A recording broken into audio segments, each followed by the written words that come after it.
Hey everybody, so this is part 2. It's going to be a 3-part series of the 30 things that I learned before I turned 30. So just 2 weeks ago or so, I turned 30. And one thing I don't think I fully explained in part 1 is that every year at the end of the year, I'll do a review. I'll do a review of everything that I did the previous year, things that I did well, things that I could have improved upon. Maybe in part 3, I'll read the actual questions I asked myself. I also usually once a week do a review, and I review how the week went, what could go better, and then I do a planning session at the beginning of each week. So what I did for this 3-part series of 30 things I learned before I turned 30 was take all like the top things, the biggest lessons learned, the things that really impacted me, and condense it down to the things that I wish I would have known when I was in my early 20s. So in part 1, I went over the first 10 things, and I'll talk about those at the end of the podcast. I'll repeat those, or just go listen to part 1. Today I got 10 more things, and you know what? Let's just jump into it. And this is a lot of these lessons took a lot of work and a lot of struggle for me to come to. And obviously, by me just saying it, it might not be enough for your brain to click and say, oh my gosh, Travis is right. I need to go do this thing. But hopefully it steers you in a correct direction for you. And obviously things that mean a lot to me might mean nothing to you.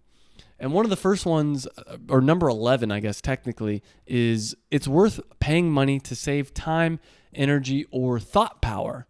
Whatever, and this is something for me specifically is very true because I don't like spending money. My sister growing up, now, she's a little bit different now. My sister growing up, she loved spending, she had no problem spending money. Where I had a big reservation for spending money. I would, up until recently, and still at times, if I could save a few dollars, I would spend an hour doing something just to save a few dollars. Where now, even if something annoys me, the other day, it's like, you go to the post office and it's $2 more expensive to ship using the regular post office than it would be to go to FedEx. And I know that, or at least I know that once I get there. Instead of saying, all right, screw this, I'm going to go to FedEx, drive. It's going to take 10 minutes to drive to FedEx. It's going to take 10 minutes to drive back. I'm going to have to deal with all that hassle just to save $2. I just say to myself, you know what, whatever. Lesson learned. Next time I know that I'm not going to use the United States Post Office. That's one example of spending money. It's counterintuitive to save time, energy, or thought power. Another example is getting a virtual assistant. For me, one of the best things I've ever done is hiring my first virtual assistant. And that was way back when I was living in Brazil. This was a few years ago. And once again, I think in part 1, I talked a little bit about my story. But after I quit my job, I moved to Miami. And then after that, I moved to South America. And after a little while, I found myself in Brazil. And I hired a virtual assistant. And my first virtual assistant was amazing and took care of, my virtual assistants now are still amazing. But she took care of so many things that was just taking me so much time, and she was just really smart and efficient. And I was really happy to have her. So one of the things this coming year that I'm hoping to do, and maybe even in the remaining months of this year, is to start growing a bigger team. Because if you can hire someone to work 40 hours a week, that frees up your mind, that frees up your time and your energy. Because the things that you give employees to do are the boring things, to be honest. As an entrepreneur, your brain power is better used in high-level thinking, strategizing, like seeing the big picture, which I think I'm good at. And it's to be honest, it's hard to be good at that if you're stuck on the ground doing all the boring stuff. So that's number 11. It's worth paying money to save time, energy, and or thought power. Number 12 is growing roots is important. I think it's very important to grow your roots. And what I mean by that is, I've talked about this in part 1 again, but one of the best things I've done is moving back to LA, moving to Santa Monica specifically for me. And there's so many reasons for this because now it's, you can kind of get in the flow. When you're moving every few months from one place to another place to another place, it's crazy because when you move to a new city, you have to find a bunch of new friends. You have to, even the small things, like what grocery store do you go to? What kind of food do you eat? Because especially if you're living internationally, some of the food, they might not have sweet potatoes, which I eat a decent amount, or they might not have quinoa, which I've been having more of. So it's like, what are you going to be eating? What gym are you going to go to? What sports and extracurricular activities are you going to be doing? And so for me personally, growing roots has been very important. It also, as I mentioned in the first episode, it frees up your brain to think about other things. Now, I didn't do a very good job in part one, I think, of explaining what I talked about. Basically focus on one variable at a time. So I do want to take a second to explain that. So in part one, and this was, I forget what number it was, but one of the big lessons I learned is you should focus on one variable at a time. And where you're going to live is one of those variables. So a way to think about this, and I'm going to try to simplify this, is if you look at an equation like x plus y plus z equals 3. So each variable, the variable x could be any number. We don't know what it is. That's what makes a variable a variable. And that's a very simple equation. So we can figure out, well, x could be 1, y could be 1, and z could be 1. And then that would add up 1 plus 1 plus 1 equals 3. So 3 equals 3, that's correct. But if x was 2, y was 1, and z was 1, then the equation would be 4 equals 3. That doesn't make sense. So with a simple equation like that, we can just look at it and we can solve it. But with more complicated problems, like a problem like 3x plus 7y plus 2z equals 147, we look at that equation, we don't know. We can just start randomly throwing numbers and guesses into what x plus y plus z is. Or what we can do is we can say, okay, let's make x equal 1, y equal 1, and then z, we can do some simple algebra to figure out what z is. And that's what I'm talking about. When you say x equals 1, that's the equivalent of saying, I'm going to live in Santa Monica. Boom. That variable is a constant. It's solved for. And then you can start focusing on other things. I realize as I'm explaining this probably doesn't help explain it too much more, but hopefully for someone out there that makes sense. So for me, growing roots is really important because then you start developing deep, meaningful friendships.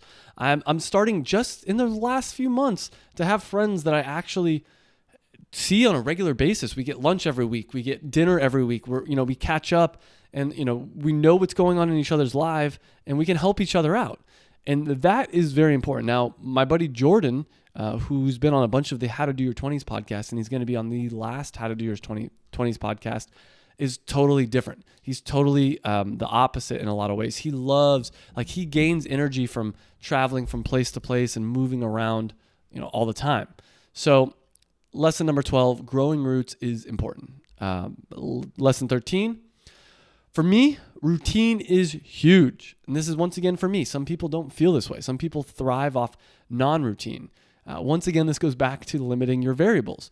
By having the same routine, knowing that you're going to wake up at a certain time, knowing more or less of what you're going to eat, knowing that Mondays you're going to go do jujitsu, and then Tuesdays, it gives you things to look forward to. It frees up your mind, once again, to focus on other things. For me, when I was traveling a lot, my routine got thrown out the window. And it's for a lot of people, they love that. They love that every morning you wake up and you do something new. And at times I did really enjoy that. But for the most part, for me as an individual, I like being able to look forward to things. I like knowing that, every Thursday I get dinner with my buddy James. And that's really cool. I have something to look forward to. I know that questions that I have throughout the week, once I go, I can meet him and, it's just having something to look forward to. But there's also routine is huge in the same way is knowing that every Tuesday I'm going to work on performance nut butter, knowing that every so often I'm doing the same kind of things over and over again, because what that does is it allows me to give myself time, maybe like Saturday afternoons, to do anything and be totally free and have that time to just really kind of enjoy and go with the flow. But everybody's different, once again. So for me, routine is really huge. And I fought that for a long time. For a long time, I forgot that when I was a kid, I really enjoyed routine. And I wanted to be someone that was more just spontaneous and whatever. Truth is, that's not me. But by having that routine, it allows me to be a little bit more spontaneous at times. But I enjoy that routine. All right, lesson number 14. Time to plan and think is very important to me. And this is only the last year or two I've started to realize this. I think a lot of people have this mindset, especially in Western society, that you need to always be doing stuff, that sitting around, like, sitting at your computer and just thinking about what you're going to do, planning out, is a waste of time. I think that for a long time, at least for myself, I had this mindset. And I think that's totally backwards. If you look at the most important people in a war, you look at the generals, what do? They don't just run in and fight and do all that stuff. No, they're sitting back and all they're doing is thinking and planning and strategizing. So I think what I've been trying to do more is every Monday, spend time doing that. Really, at a high level, reviewing the previous week, and then also looking at the coming week and thinking, okay, how can I make this the most impactful week? Planning the next month, planning the next 6 months. And I don't necessarily do this all the time, but every few weeks I like to sit down and plan out 6 months in advance. And what I'll usually do is plan the next 3 months pretty strong, like day by day, more or less, like what are the big milestones that I want to hit? And then maybe the 3 months after that, the kind of a little bit more loosely. And that's been very important for me personally, because that gives me things to know that, hey, if I want to launch a course, like I'm going to be launching, I might actually switch the date on this, but I was planning on launching a course in April. If I'm going to be launching a course in April, well, I need to complete the course. So I better start on it. I start looking at my calendar. I'm like, wow, I better start on it in the next week or two if I'm going to be completing a course by April. And then I can also look at, okay, well, if I'm going to launch a course in April, I need to market it. How am I going to market it? Well, here's a bunch of ideas. Wow. There's all these ideas for videos that I should release on the Effective E-commerce or the Effective E-commerce podcast, or my YouTube channel. And then I start thinking, how am I going to fit all this in? If I'm going to release all these videos, I need to make sure I have time to film them. How am I going to work on performance and upload at the same time? And basically, you start all the dreams that you have, you start putting it into reality. Do you have enough time? And maybe you realize, I'm not going to be able to release the course in April. I might need until June to do it. Or maybe you look at it and say, why am I going to wait till April? I can launch this in January. And once again, everyone's different on this. But I think giving yourself the ability, I don't want to say the excuse, the permission slip to sit around and quote unquote think is huge. Now, this is as far as business goes, but one thing I've also been thinking a lot about is this last year, I spent a lot of time just on the beach, listening to music, listening to audiobooks, chilling, relaxing, and letting my mind just kind of process what's going on. And that also has been a really big deal. It helps clear some of the clutter from my mind, and it helps think, well, personal life things. Am I happy? Am I doing what I want to do? If not, how could I become more happy? What am I missing in my life? Anyways, I realized that for me personally, giving myself time to plan and think things through is very important. So this is your permission slip to be able to do that too. You don't always need to be running around putting out fires. Lesson 15, take time off. Now, you hear this a lot from a bunch of different people, but I just wanted to reiterate it because it took me a long time to realize how important it is. You're supposed to enjoy life. Taking time off to go do the things you love is what makes life fun in a lot of ways. Sure, I enjoy what I do for work, and hopefully you do too, because that should be another big lesson learned.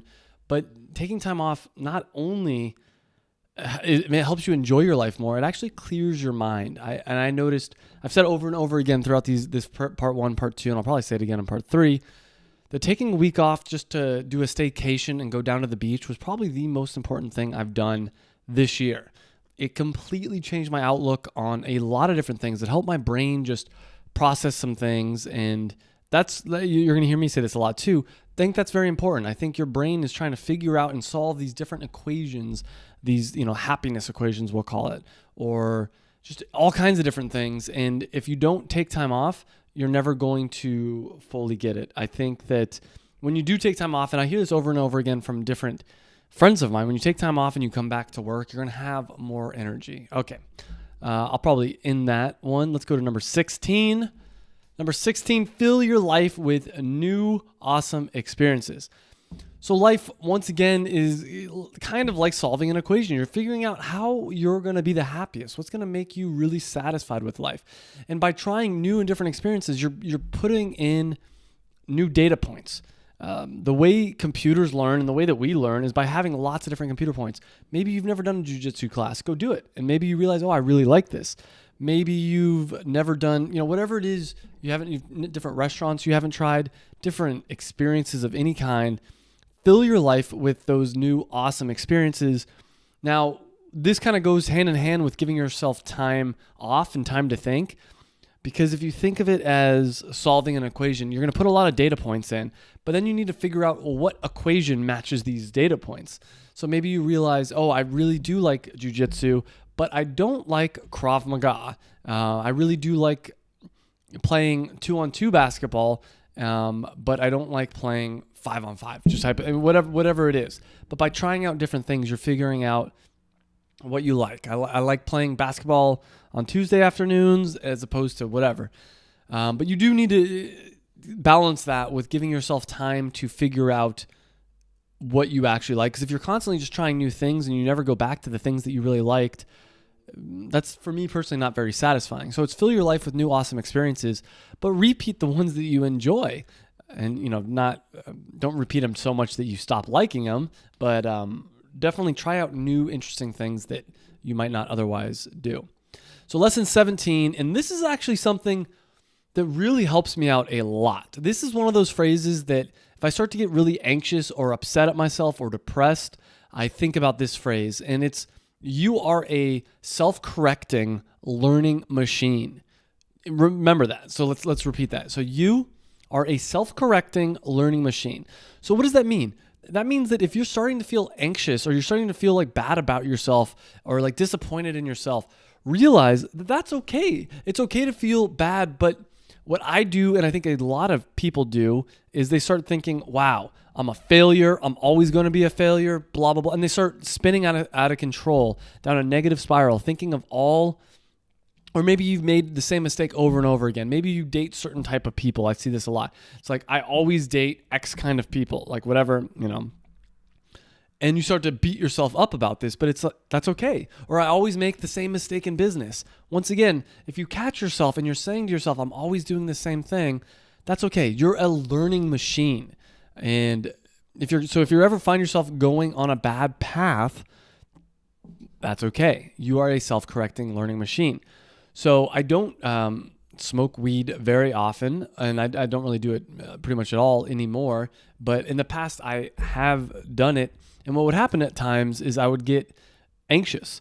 And I still every once in a while in day-to-day life find myself getting anxious. And I start, specifically with the smoking weed thing, you start thinking, wow, for me personally, when I smoked weed, I would find I'd see certain patterns that otherwise I might not see in my life, certain patterns that repeat themselves over and over again. And I'd start to spiral out of control and get really anxious and feel like, wow, I don't have any friends. And I always, that's actually been, I think, one thing for me is I always push away my friends and blah, blah, blah, whatever it is. And then I think about it and I will kind of give myself this mantra of, you are a self-correcting learning machine. And what that allows me to do is allows me to stop worrying about all the past mistakes I've made and realize that, sure, I might make that mistake again or even a time after that, but eventually I will figure it out. For making money for me. I mean, it wasn't until like the last year or so that I really started to feel financially successful. And I would get down on myself. I'd be like, man, I've been doing this entrepreneur thing for a few years and I'm still not having the success I want to have. What's wrong with me? And I'd start going down this negative spiral of thinking, maybe I'm never going to be able to do this. But then I'd remember the mantra of, you are a self-correcting learning machine, and think, I'll figure this out. I'm a smart person, and you out there listening, if you're smart enough to be able to download a podcast and you're smart enough to be listening to this, you're smart enough for this to apply to you as well. So you are a self-correcting learning machine. Lesson 18 is work on your brain. And there's two main ways I think that you can work on your brain. The first one, and you'll hear this over and over and over again, is meditate. To me, this is like the stretching of your mind. It's like, you need to work out, but you also need to stretch and relax. You need that yin and the yang. So this is the yin part of your mind. It allows your mind to get relaxed and calm. But then the other part is learn new things. So challenge yourself. I've mentioned a few times on this podcast, jujitsu. Learn a new skill. Maybe it's marketing. Maybe it's learning a new language. Whatever that means for you, whatever it is that excites you, go learn something new. But then also using meditation, I feel like it's very similar to relaxing. It's relaxing your mind.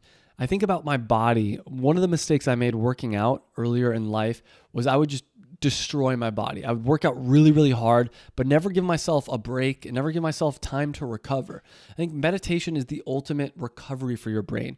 It's been shown to reverse a lot of trauma. They've shown like in football players and stuff like that. It does just amazing things. So I'd say work on your brain, meditate, and learn new things. I think every day, or at least every week, you should be trying to stress out your brain by learning something that's complicated and hard. Maybe it's learning a new software or a new tool, whatever that means to you. Number 19, waking up early and exercising early is great. I don't always do this, but I've been recently trying very hard to wake up earlier. I wake up around 5:45, 6 o'clock, and 6 o'clock's the time I probably would wake up. My girlfriend has been starting work at 6 recently, and she's worked from home. So she wakes up like 5:50 just to get ready to start work. But then the other thing I've been doing is exercising. And I found myself personally a little bit happier. I definitely happier, less anxious when I exercise. But also when I get my exercise out earlier in the day, I feel less pressure on myself. I feel like, you know what, no matter what, I already exercised today. So even if everything else doesn't go the way I want, there's this feeling of accomplishment. And I found when I exercise in the evenings, personally, there's this little bit of feeling of, oh, I need to go do something later. Like I have something to do. So it's nice for me if I get all my obligations out of the way early in the day. Now, once again, I don't do this all the time. And whatever works for you, works for you. So, test it out. If this is something that sounds appealing to you, try it out. But if it doesn't, then, don't do it. It doesn't matter. A lot of times I'll do yoga in the morning. Sometimes I've actually recently been just waking up and just moving around, just stretching out, just, I'll go in my room and just kind of like put on some music and just kind of move and just feel my body and just like get loose a little bit. And it sounds funny maybe, but it's just nice because it gets you in a different headspace. It allows you to get into your body, which I tend to be a lot more in my mind and a lot less in my body. So even that limited amount of exercise, it's not like I'm really breathing hard. I'm really pushing myself, which though sometimes I do. Sometimes I'll do Krav Maga in the morning, which is the new thing I've been trying. I used to do jujitsu in the morning, and yeah, so try that out. The good thing about waking, I go back and forth on this, and I think it depends on what stage you are in your life. Now, my old argument was wake up whenever you want and then just stay up later and you can work later. For me personally, I'm the most productive in the morning. I find around 2 o'clock, I start dragging. I start dying. And that seems to be true even if I wake up later. It's just like after lunch and everything's kind of, I don't know. When you wake up in the morning, for me personally, you're waking up with the sun and you just have more energy for me personally. And so yeah, try it out. See if that's something that works for you. This is going to be a shorter episode, so I guess I'm going rapid fire. To be honest, right now my brain is a little bit, I got the light shining in my eye. So if you're watching this on YouTube, you'll see the lighting is a little weird. It's nighttime. If you're listening to it on the podcast, obviously you do not see that. Lesson 20. This is a huge one. This is a really big one. I think this is one of the biggest mistakes people make is every new year. People don't do this, and I wish they would. So lesson 20 is make small commitments. So I think a lot of people say, I've never worked out before. I'm going to start working out 2 hours a day, 5 days a week. And they quickly burn themselves out. The example I always give is if you've never flossed your teeth on regularly and you make the goal to floss your teeth every day, you're probably not going to do it. But if instead you make the goal to floss one tooth, you'll probably do it. And obviously you can floss more than one tooth. Everything else is a bonus. The thing is, in your mind, it just doesn't sound that hard to do. And I've done this to trick myself when I'm tired. I'm like, I don't feel like flossing. I'll just say, okay, I'll floss one tooth. Or I'm tired. I don't feel like going to the gym. I'll say, you know what? I'll put my gym clothes on and I'll walk over there. But once I get there, if I don't feel like working out, I'll walk back home. Now, 95% of the time, by the time I get there, I'm like, I'm already here. Let's do it. Every once in a while, though, I say, you know what? I don't feel like doing this. I'm going to go back home. And that's okay, because my commitment wasn't to go work out. My commitment was to go to the gym. And this allows you to get over thinking, because if you start thinking like, I don't want to go to the gym, that's so much work and I'm not into it, and it's going to take 2 hours. If instead you say my goal is just to walk over there, that only takes 10 minutes or whatever it is for you. And it's baby steps, because that's a necessary part of working out, is actually going to the gym. And once you get over there, it's just another little baby step it's like, okay, I'm at the gym, fine. I'll pick up one weight and I'll do one exercise. Once you're done with that, you're like, I feel a little bit better. Let's do one more exercise. Before you know it, you're finished. For me, I've used this with jiu-jitsu and yoga. Sometimes with yoga, I'll wake up early in the mornings and I'll be like, I don't feel like going to yoga. I'm just going to go there and I'm just going to lay on my mat. My yoga teacher's really cool. And I've told her before, like, hey, I've never actually done this, but I'm like, look, there's going to be a day where I come here and I just stay in Shavasana, like the lay down corpse pose thing, the whole time. And what that does is by the time I get there, I'm like, all right, let's just move around. And in yoga class, a lot of times I might not be feeling it and I'll just go into child's pose or whatever it is. Same thing with jiu-jitsu.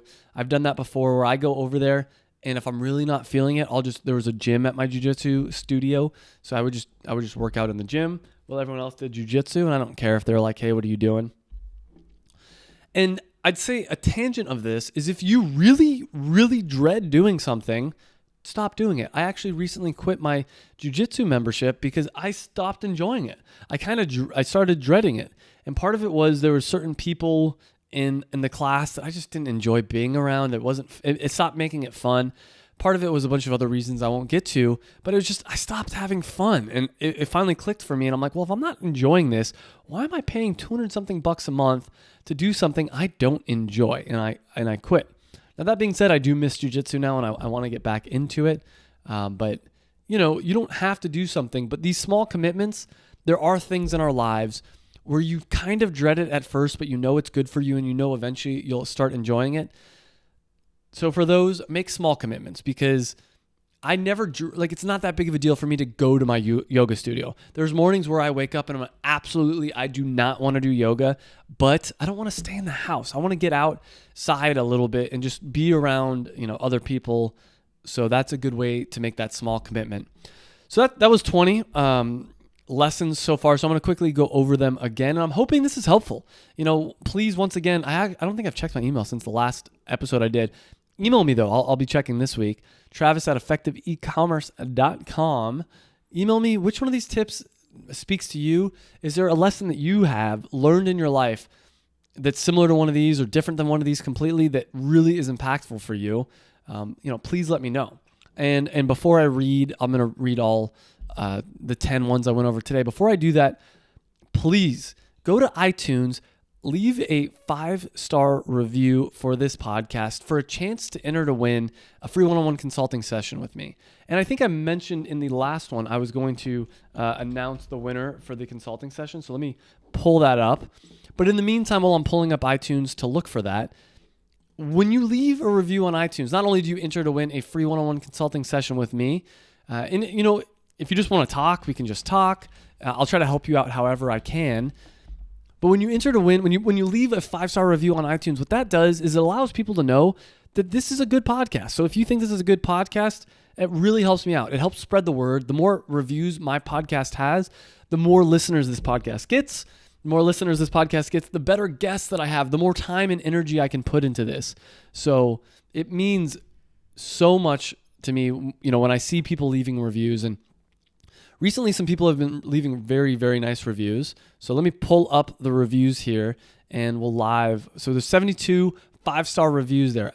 Actually, there's 1 3-star. So someone left a mediocre review. So sorry to that person that left a 3-star review. So this month's winner is Sandpaper Zero. So Sandpaper Zero, email me. He just said I found him on YouTube. He was very insightful information on business that I can immediately apply into my life. So thank you so much for leaving that review. I really appreciate it. And there's been a lot of really nice ones. So once again, I appreciate leaving that review. But let's wrap it up. Here are the top 10 or 10 more lessons learned. Number 11, it's worth paying money to save time, energy, or thought power. 12, growing roots. Roots is important. 13, for me, routine is huge. Lesson 14, give yourself time to plan and think. Lesson 15, take time off. Lesson 16, fill your life with new awesome experiences.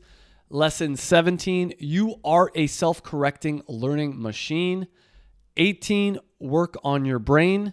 Lesson 19, waking up early and exercising early for the win. And then lesson 20, make small commitments. So once again, if you haven't yet, go to iTunes, leave that 5-star review for a chance to win a free one-on-one consulting session with me. Plus, it just really helps out the podcast. And on YouTube, make sure to subscribe, like, and comment. My YouTube channel is Travis Marziani. Thank you guys so much. Next week, we're going to do one more episode, the last episode of 30 Things I Learned Before I Turned 30. And then I'm going to start doing a ton of interviews. So I hope you have been enjoying this. And if you have, email me, leave that review, subscribe. You guys are awesome. Have a good rest of your day.